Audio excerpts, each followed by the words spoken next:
एकै दिनमा थोरै गर्ने सबै हो सुन न यस्तो क्या सर्वप्रथम त आफूले गर्नुपर्छ अनि कटारी गाउँपालिकामा जनशक्ति छ त राख्ने 7,000 भर्ना गरिदिनु 7 जना मात्र किन गर्नु 7,000 भर्ना गरिदिनु हैन जनशक्ति छ हाम्रो कटारी गाउँमा पावर सक्छ भन्ने कुरा होइन लिडरसिप ट्रेनिङको कुरा गर्नु तपाईहरुले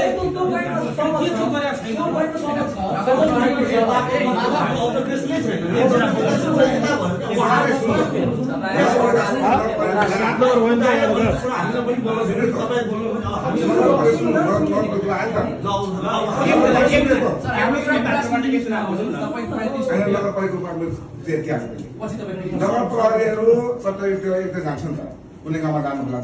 हाम्रो गाउँमा